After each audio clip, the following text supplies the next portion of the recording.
welcome back to In the Middle of It. I'm Alexis. I'm Will. Today we're talking about the first fruit of the Spirit that's listed in Galatians 5:22, which is love. All right, so, it sounds so simple, but it can be one of the hardest things. Yeah.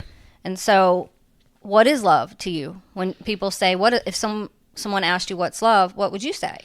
Well, first I'll tell you what we're conditioned to say or conditioned to think by, just the world around us. And the first thing I think pops into most people's minds is romantic love, right?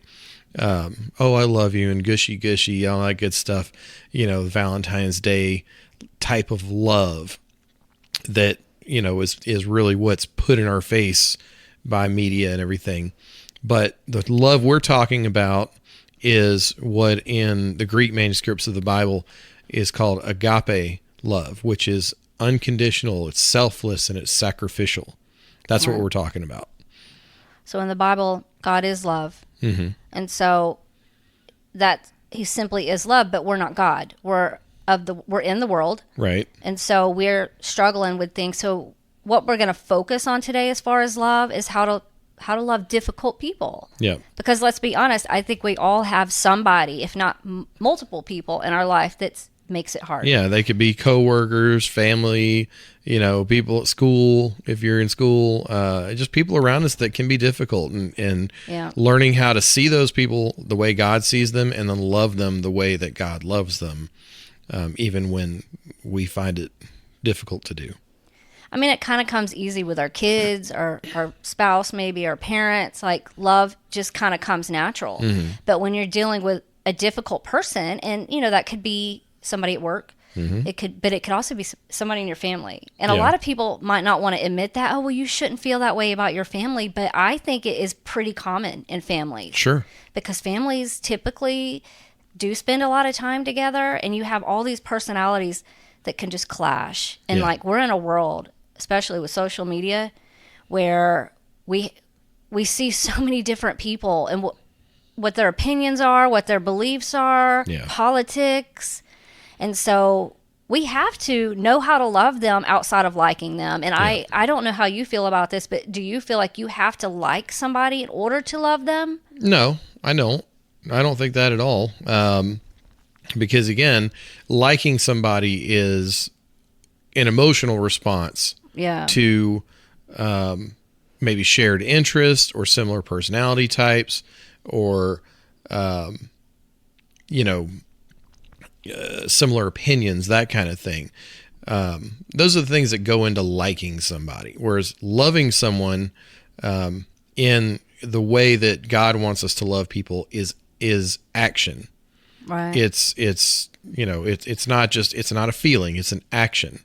It's the way you treat somebody. It's the way that, the way you engage with them,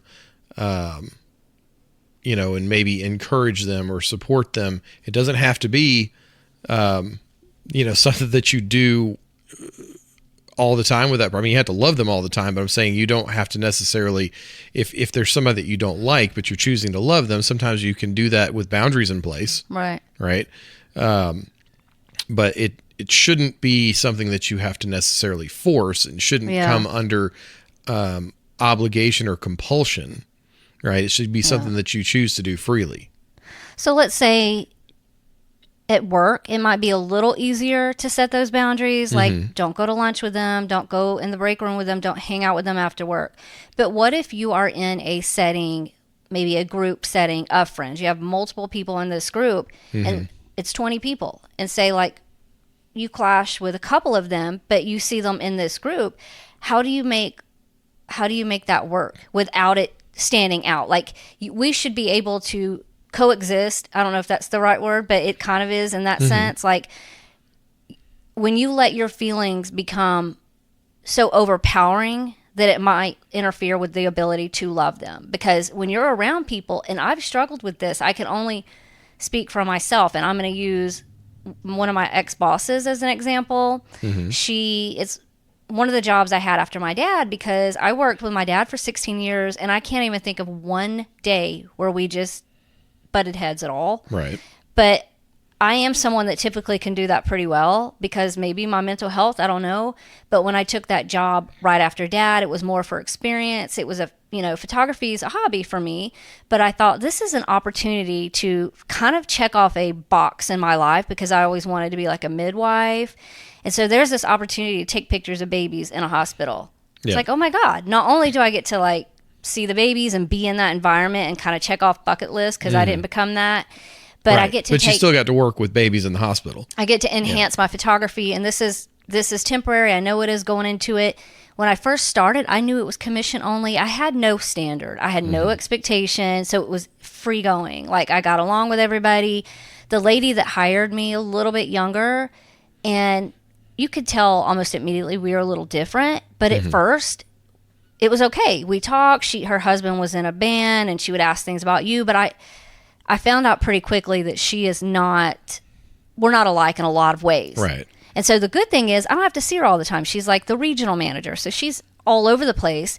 But when it came down to certain things, this is where I wasn't hired to be a regional manager. I was hired to be a photographer. Right. And she was new to being a regional manager. So she was like lead photographer getting an opportunity to be this area manager. And we all know that it's a big difference. Sure. So I come in there with more management operations experience, and she got to me, and I wish what I'm learning now I had known then and I could have applied it, because it sounds simple. Like, why couldn't you have just done that before? I don't know, until you really recognize it. You know what I mean? Yeah. So when things started coming up, like the way she handled things or the way she communicated, it about drove me crazy. Yeah, and it I let it. the wrong way. I let it, though. I could not find that balance. And I do think this is an example where I could have just focused more on love her where she is, and just coexist, because you have to. But my mental health, I guess, anxiety, I don't know which one,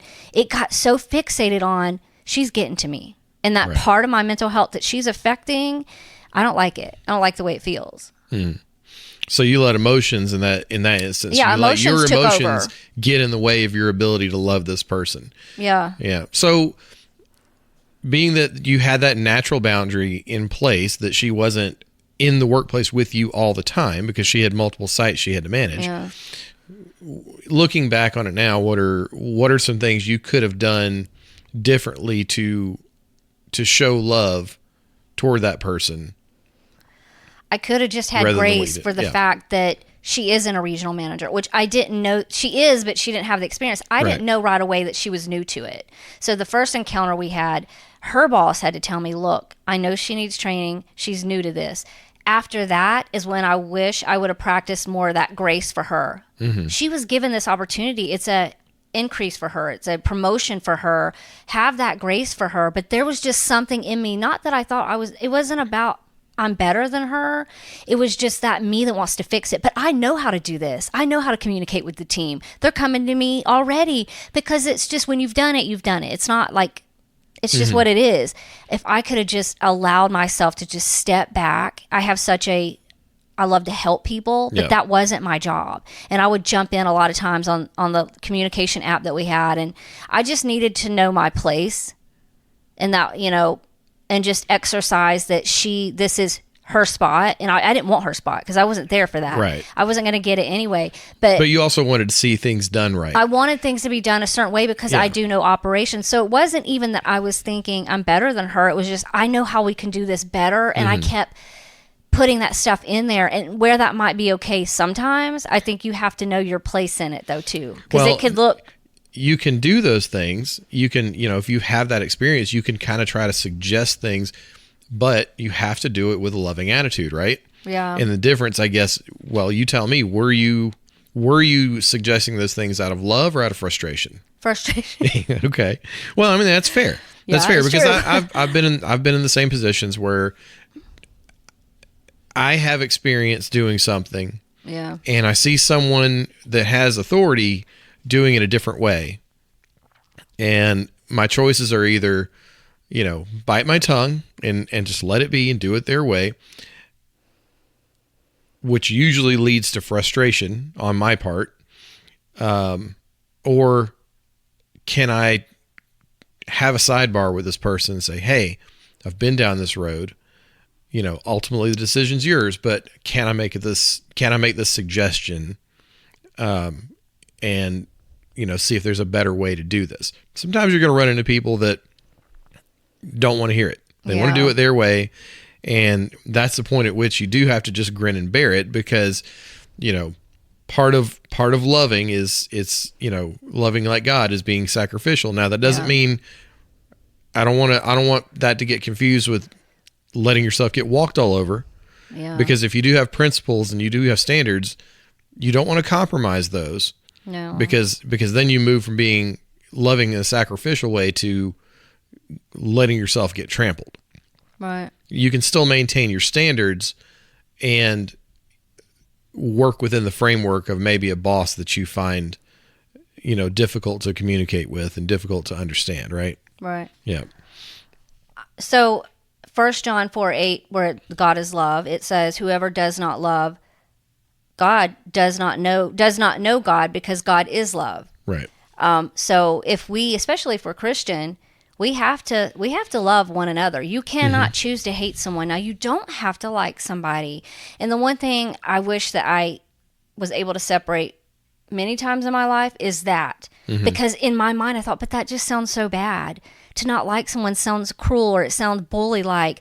So I would just think, well, I have to fix it so that I like them. And there was this block in me that was like, you've got to fix it so you can like them. If I just accepted, you don't have to like them, but you do have to love them. Yep. Then it would have been easier for me. But I just grew up with, when you not liking somebody seems so cruel. And maybe it's because we abuse it as far as the way we use it. Well, and there's a difference between not liking somebody and actively being antagonistic toward that person, right? Yeah. Just because you don't like somebody doesn't mean you have to be mean to them. You can still be cordial and be nice. Yeah. But you don't have to be their best friend. Right. That's when we confuse loving and liking somebody, we create an expectation of chemistry, right? Yeah. That, I'm a Christian and maybe this person's a Christian too. We have to like each other. We have to be friends because we're both Christians, and we have to love each other. That is not necessarily the case. Right. All right. We can look into the book of Acts for that. When Paul and Barnabas were talking about going out on another ministry journey, and there was another guy by the name of John Mark that had kind of flaked on Paul on the previous ministry journey and went home early. Barnabas wanted to take him on this new journey with him, wanted to go on this trip, wanted to take John Mark. Paul's like, no, he's not reliable. I can't trust him. And they had a sharp disagreement about it. Right.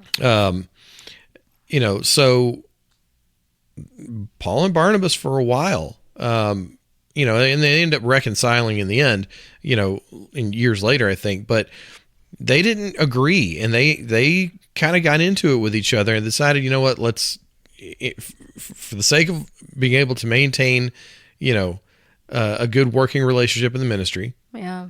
Let's go our separate ways. Barnabas, you take John Mark. Paul said he was going to take, I don't want to say it wrong. I don't remember who it was. He took somebody else with him. Right. And really what ended up happening through that is the word of God, the ministry, the gospel of Jesus spread further and faster because you really had these two guys that, they agreed, okay, hey, look, we're not agreeing on this. They agreed to disagree. They agreed to part ways in love. And again, like I said, they were able to reconcile years later. And I think even Paul, in one of his letters, and I can't remember where, I had to go back and look it up, but actually did end up having some good things to say about John Mark down the road, because John Mark redeemed himself, right? Yeah. So even in disagreement, and even in a season of not liking each other, these two guys were still able to, they were able to love each other through ministry and continue the good work of spreading the gospel, right? Right. So we don't have to necessarily be best friends with everybody. When you get focused on that, when you focus on it too much, it takes your energy, and then you become angry because you're not going to fix them and they're not going to fix you. Right. So why do that? Why exhaust yourself in that way? And then you might find yourself gossiping. And I will say that because if there's something I don't understand, I get in that spiral loop that I've talked about with the mental health episode, and I need to understand it. And when I can't, your brain is looking for a solution. So I might go what I would call vent. And to me, it was venting because I don't want to like destroy someone's character, but it kind of is. You have to, in the simplest way, you have to look at it like, but that is what you're doing, because when you vent to someone else, you are still saying all these things to this other person, and they may be creating an opinion based off of you. And at some level, we're spending way too much time trying to understand or fix somebody, and we're just not going to. So I do think it's healthier just to say, you know what, maybe you don't even have to use the word I don't like them. You can just say, hey, we're different. Yeah. Because then you can set the boundaries. If you force it to work, you're going to end up in some worse situation. Right. Not everybody is your cup of tea. Okay, I'm going to use an example without names, but there's someone within this huge life circle that I've been in that comes in and out of your life just vague, but not vague. And I noticed that. I was like, this person in a whole different location, I can love them so different than when they're in my face all the time. All of a sudden, I could communicate with them and appreciate them, but the minute I was around them too much, I felt completely different. I started even thinking, maybe I don't even like this person. Yeah.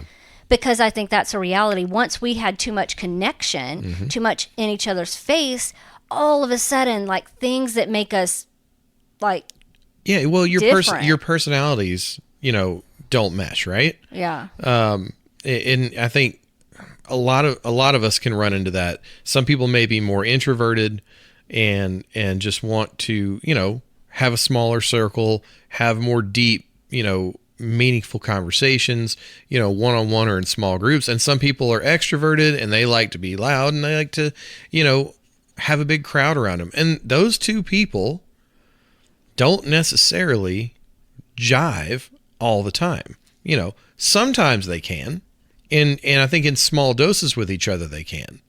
But when, the introvert is overwhelmed by the extrovert, it can be very socially taxing on the introvert. Social battery is just depleted. And if I don't remove myself when that battery is like blinking, I don't know what's going to come out. Right. You've got to set that boundary, to protect your ability to love that person, right? Yeah. Yeah. But there's been times that I've thought I'm such a bad person and I would punish myself and I didn't understand it and I would be mad. But I think if we can just make it simple that it's okay, we're going to encounter people. And you know what? It's okay if they're in your family because you don't have to have everything in common with them, but you do have to love them. Yeah. And love it's a verb, really. I mean, to me, it's an action. It's something that you should do because as Christians, for sure, we are called to love one another. We don't have to like and hang out with everyone. So when you start forcing it, it's just not going to work. But we can still celebrate those people's achievements. Those people and pray for them. We can encourage them and we can pray for them and we can hope for the best for them, right? Yeah. And if they call us at 2:00 in the morning, broke down on the side of the road or crying because they just, experienced some, horrible thing in their life, we can be there for them. Right. Because of love. Right. Because we can love them. That doesn't mean we want to go have coffee with them every morning. No. So.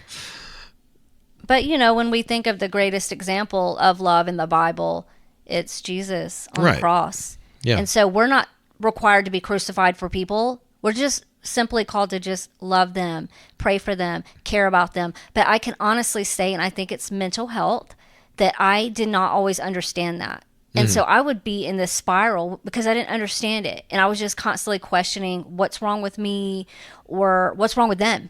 Yeah. But now that I just, at 44, realize that it's okay to, I can show up at this job or this family gathering and I can sit with you, I can hang out with you, and if you start driving me insane, I can remove myself. Yeah.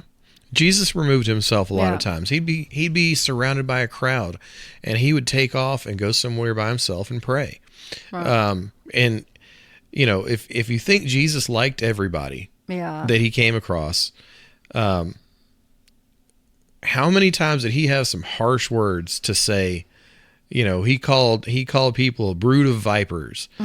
He told Peter, "Get behind me, Satan." Yeah. All right. Now, not to say he didn't like Peter, but he had some harsh words to say to people. But even amongst all that, all the times that he called people out like that, he still went to the cross for them. Right. Right? He still loved them and went to the cross and sacrificed himself for those people, right? Right. So we don't have to like everybody to love You can them. kind of look inside your heart. And if I had looked inside my heart, I probably would have known the answer to it instead of focusing on what my mind is telling me. Yeah. Because any one of these people that maybe I struggled with as far as personality or getting along with them, if they had called me and they were an addict or something, or strung out on drugs, I would run to them immediately. If someone else was doing something to them or causing harm, I would absolutely defend them. So Sure. I think in my heart was telling me, you do love them. But for the longest time, I was so caught up on liking people. Well, I think too, you were made to feel guilty sometimes about how you just may not get along with everybody on the same level. And I think there was a lot of guilt on you for feeling the way you felt. Well, I think that's where we can go back to be careful who you talk to, because somebody else might make you feel like, yeah, you are wrong and God is not pleased with you. And then you go home and you're carrying that and you're simply sitting there with just something you don't understand. But now this person, they didn't know what they were doing, but they made you feel worse. Yeah. Because they're telling you, God's not happy with you.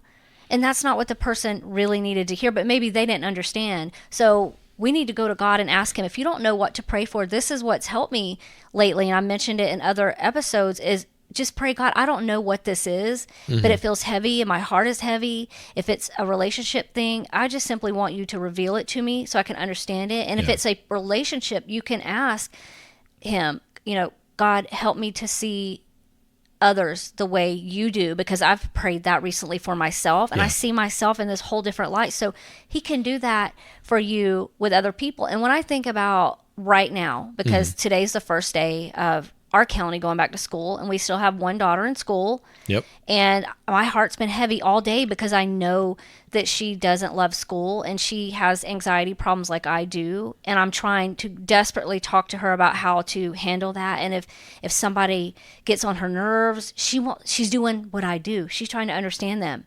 And she lets it get to her and she lets it mountain up. And it's like, great, I'm glad I understand it better because I can talk to her. But she's not really getting the way I'm trying to explain it, and it breaks my heart because I don't want to see her battle with that. But our mental health, this is the thing, our mental health because I look at you and I think, I know people really get under your skin, especially maybe at work or something, but you don't have mental health struggles. So I think that's where you kind of thrive in how to handle it. Mine, I have to recognize, not for a crutch, but I have to recognize, well, this is triggering anxiety, or this is triggering your OCD thoughts or whatever. Yep. And what you have to also understand is not everyone is understanding their trauma. Like, a lot of us are walking around with trauma from childhood. And a lot of people think just because it's over, or it was the past, or they had forgiveness for that person, that it's all over. But what they're not recognizing is, just because you forgive somebody, that's the ultimate thing to do. It's not about remembering it so you can carry it through life as an excuse, but your brain was altered by whatever trauma maybe you were focused on. And it might have a lot to do with how you're acting out in your adulthood. And there's so many people I want to go up to, and I know that I can't, and say, you have trauma from your childhood. And if you went and just recognized that trauma, it's not that they're going to fix you, but if you could recognize it, you might understand maybe why you lose all these relationships, or why you keep losing jobs. Because that's the only way I have been able to understand some of mine, is to go to someone and say those things, recognize I have trauma. I'm going to be honest. I need to understand it so I can understand why my reactions are. Well, the events that cause the trauma may be over, but the scars are there. And you may not want to revisit it, but that's why I think therapy can be hard for people. Revisiting it can be hard, but they give you this cognitive type therapy, I guess, where they help you work on it when certain thoughts come to your mind. It sounds crazy, but they give you exercises and homework, and it really does work. Well, you know what that is? It's called taking your thoughts captive, which is a biblical principle. Sorry, I stumbled over my words there. But the Bible teaches us to take every thought captive and submit it to the authority of Christ, right? Right. So that cognitive therapy you're talking about is whether your therapist is a Christian that's telling you to do that or not. Mine was. Yours was. You don't have to have a spiritual therapist, but it is good for you if you can. Yeah, but what they're teaching you is taking your thoughts captive. Well, today I felt heaviness, and I did feel that anxiousness come over me, but through all this cognitive therapy that I'm doing, I was able to sit there and breathe through it. And I said, if the only thing you can accomplish today is get your daughter off on the bus, then that's all you're going to do. Because the reality is I don't have a job to get to. So why am I going to stress about that today? My other daughter's birthday's tomorrow. I want to make it special. It's a big birthday, but it's tomorrow. I was able to sit there, whereas before, my heart's racing. I feel uneasy. You can give power to that by like recognizing it, saying it out loud, or venting it to a friend. It might seem like that's the way to handle it, but it's actually not. So I sat there and I just focused on my breathing, and I focused on what I can control and the way God was seeing me in that moment, because there was a part of me that was like, the world thinks you're lazy today. And I had to keep telling myself, who cares what the world thinks? It only matters what Jesus thinks. And when we think about starting school, a lot of people are going back to school today, whether as a student or a teacher or an employee. I think some good things that you could take with you when you think about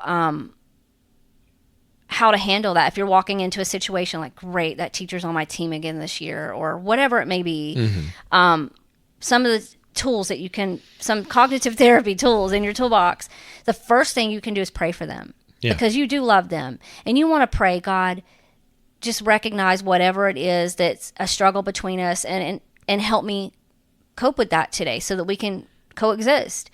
And remember, they are fighting battles.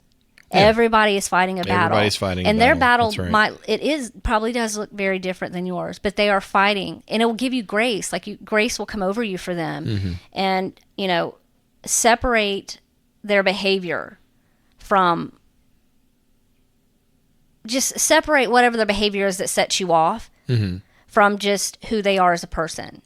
Like whatever their actions are, whatever their behavior is, just separate it from them. And if you can walk away from it, if you can walk away from it, and focus on love as an action and not a feeling. Because if you focus on it as a feeling, it's gonna feel bad because this person makes you feel bad, or these people make you feel bad. Set healthy boundaries, and just remember your own flaws, because we all have them. So when you're thinking like, why do they have to be so annoying, or why are they so extroverted, or why do they need so much attention, or why are they so, whatever it is that might be different than you, just remember, well, this is real to me, but I have flaws too. So let me just focus on my own flaws and not theirs, because theirs to me might be a flaw, but it isn't to them. Right. So what we see as a flaw maybe isn't a flaw to that person. Yep. Yeah. And speaking of the, school starting back, and not only are kids going back to school, and teachers are going back, and, everybody's in high levels of stress. Even for me, going to work this morning, school starts, the traffic patterns change. There's people that are driving earlier in the morning than they have been for the last couple of months. And, maybe they're in a little bit of brain fog and they're doing crazy things on the road, and if you're one of the people like me that's, up and at 'em every single morning, the same schedule every day, and all of a sudden you're running into these people now that are, their schedule's changing, and it's going to be a little bit crazy for the next 2 weeks. I've got to have grace for those people whose schedules have changed. And they're stressed too. And maybe they're trying to get to work too. Maybe they're making my commute a little more difficult. You're making theirs difficult. I'm making theirs difficult too, I guess. And having grace for them because they're adjusting. Right, yeah. And some of these bus drivers are learning their route for the first time. Yeah, I passed a bus coming into the neighborhood as I was going out, and the bus was coming toward me. I was going the other direction, and there was a car parked on the curb in the neighborhood this morning in the lane that the bus was coming in. And it was at a point where one of us was going to have to wait for the other one. And of course, the first thought that came over my mind, because I was still tired and my caffeine I haven't even had it yet. You got to get it first. I know. So my first thought was, this bus is going to try to go around this car, and why does this person have to park on the street and blah, blah. And I stopped myself. I said, I don't need to go down that road. giving power to the I struggle was, of it. it started there, and I quickly, was able to clamp down on it and take that thought captive and say, you know what? I don't know why this person's parked in the street. They have their reasons. I'm not going to worry about it. The bus stopped behind that car, and it's going to be over before you know it. And in a span of about 5 seconds, the whole thing's over. And I could have, I could have thought some choice things about the car parked on the street, or whether or not the bus was going to let me pass or not, or if I was going to have to wait on him or whatever. But none of that happened. I said, you know what? It's the bus's first day back. I'm sure he's stressed. I don't know why this person's parked on the street. I'm sure they have their reasons. I don't know what they are, but I'm just going to let it be. And it was over. I mean, isn't it amazing though, or incredible that like the difference if you had chosen to just give in to those struggles? And I think Millie has helped me recognize mine the most because she takes after me. And I probably would have taken that frustration with me. You would have taken it, and it would have escalated into the next problem. And then the next car that might have done something inconvenient to me on my way to work would have just escalated. I mean, heck, there was an accident on 285 that backed up traffic all the way up 75 for me this morning. I had to deal with. Right. I could have gotten upset about like why are people driving like idiots and crashing or whatever, but I didn't. Right. It's like, you know what? Bless them. I used to do that a lot. I hope nobody was seriously hurt, and hope everybody else can pray everybody else can get to work when they need to get to work. I mean, you kind of always been that way for the most part. It's me that has really struggled, and Millie being my daughter, I see it, and I find myself telling her, like, you were just giving power to all of this. I'm like practicing what I preach because I realized how often I did that. Yeah. If any little thing went wrong, it may have been my anxiety, but if I had recognized, hey, this is your anxiety, deal with the anxiety, I still could have handled it with that, holding your thoughts captive kind of thing. If I had just said, hey, it's already hard enough as it is, and maybe the anxiety part of it is real, but if you acknowledge it and you don't give in to that part of the struggle, then you're already feeling better because of that. You're making it worse when you give in to all of that and the thoughts. And when we give into that kind of stuff and we just let those frustrations build, it makes it harder to love other people around us. Yeah. Because we're frustrated, and I don't want to love this person. I don't want to love that person. Because you're frustrated. Yeah. And you've let those things pile up on you. And how can you show love to people around you when you're just stewing in aggravation inside, right? Yeah. It makes it difficult because you're letting your anxiety get heightened. You're letting yourself get exhausted from that stuff. You can't show love to people around you when you're feeling that way. Yeah. So, I mean, love is pretty broad, but we're going to go ahead and close it out. So let's just remember to focus on how we can separate love from our feelings. And we don't have to agree on things, politics. We don't have to force a relationship beyond what we can handle. God loves us through all of our imperfections, so we can love others through theirs. Pray for that person because you do love them and you want good things for them. Don't pray that they will change, but just pray for them as a person and pray that God will help you cope with these people.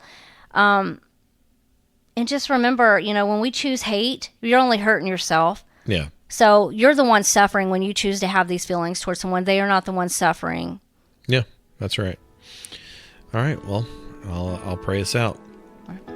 Father, we thank you for the way that you love us unconditionally, sacrificially, and we ask, Lord, that you can pour that love out on us and that overflows, and that we can pour it out on the people around us,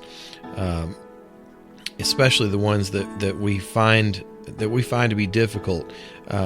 Part of that is sacrificial for us to love them. So, Lord, let that love that you love us with pour out of us to those around us, and let us be able to love like you do, unconditionally, sacrificially, and have a heart to serve other people. We ask all this in the name of your Son, Jesus. Amen.